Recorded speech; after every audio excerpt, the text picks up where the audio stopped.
Early in the morning, while Jesus was teaching at the temple, the scribes and Pharisees presented a woman they claimed to have committed adultery. Attempting to trap the Savior, they ask what should happen to the woman. The Master's response teaches us a powerful lesson of both justice and mercy. According to the law of Moses, the act of adultery was punishable by death, by stoning. The death penalty was also prescribed for several other types of sins, including persistent disobedience to parents, breaking the Sabbath day, and blasphemy, among others. Today, the severity of the punishment might seem archaic and overly harsh.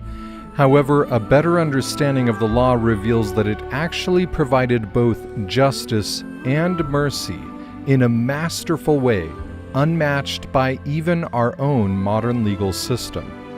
Before anyone was punished, the accused would be tried before the Jewish leadership, where at least 2 witnesses must testify of the wrongdoing. If the verdict was guilty, the witnesses who accused the person had 2 options. First, while still being guilty of the crime, the person could be forgiven by the witnesses, thus receiving mercy. Their life is spared. If the witnesses refused to forgive, they were required to cast the first stone. The punishment of death would be required at the hands of the witnesses. They could not just stand by and watch. If the accusation was later discovered to be false, the witnesses could also be stoned to death. In the Old Testament, mercy was the outcome in almost all instances where the law required capital punishment.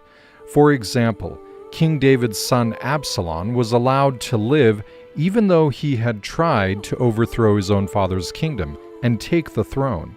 If stoning had been chosen every time a child disobeyed a parent or an Israelite failed to keep the Sabbath day holy, very few, if any, Israelites would have remained.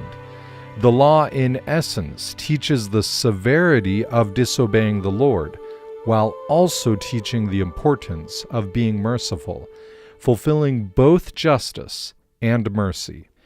Now let's focus on the Pharisees' accusation of this woman. Typically, when adultery occurred, both parties were tried before the Jewish leadership. The woman's husband would then decide whether to forgive the immoral act or cast the first stone. In this instance, no mention is made of either the man the woman was supposedly with or of her husband. This means one of the following 3 scenarios are possible.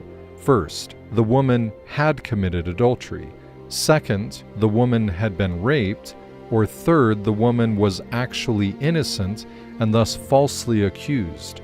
Whatever the case may be, this woman is not receiving a fair trial according to the law. In order to trap Jesus, the Pharisees say, "Now Moses in the law commanded us that such should be stoned, but what sayest thou?"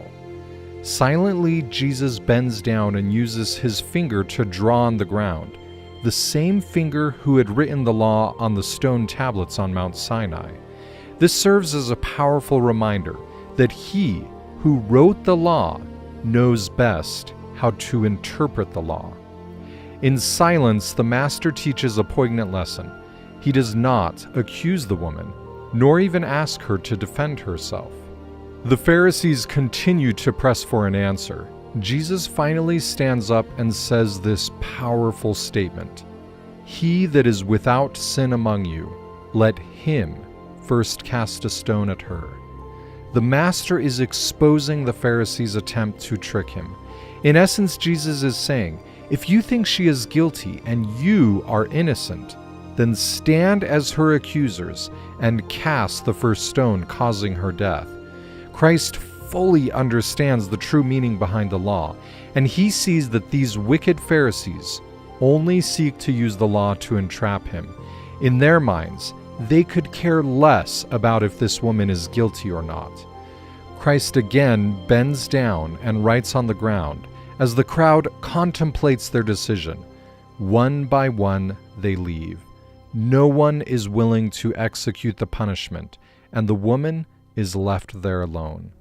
Alone with her Savior, who is without sin, and could justifiably cast the first stone. He who knows whether she is indeed guilty of this crime, and yet he does not condemn her. We often are quick to think of this story, like the title, as the woman caught in adultery. Yet notice Jesus never actually accuses her of the crime. He simply states, "Go and sin no more," which could be said to any of us. Though we don't know if this woman has simply been falsely accused in order to frame Jesus, perhaps the Pharisees, knowing the truth, held an unfair trial to trick Jesus into accusing an innocent person. In the end, we don't know if she is guilty or not, but it would be wise to follow the example of the Savior and leave judgment to Him. As we read this story, it can be helpful to look for ourselves in the text of the events. Sometimes we might be like the Pharisees, quick to make an accusation or attempt to entrap others. Or maybe we might be like the members of the crowd, embarrassed and withdrawn when we recognize our own sins. Or there may be times when we feel like the woman, alone, unsupported, treated unfairly, and in desperate need of mercy. But among those who stood on the steps of the temple that early morning, no one stands as a greater example to emulate than the Savior. If Christ, being without sin, is unwilling to accuse the woman and cast the first stone, should not we, in our sinful state, do likewise? Should not we, like our Savior, lift each other up and offer a hand of mercy? This will not be the last time these same Pharisees will seek condemnation without a fair trial. Eventually, they will accuse the very one they had previously sought to entrap, even Jesus Christ. Unlike the woman accused of adultery, he will not receive mercy. The Pharisees will chant, "Crucify him." Christ willingly submits and dies on the cross. Innocent of all crimes the Pharisees falsely testified he has committed. He does this so that we, who are sinners, can receive the very same mercy that he had deserved.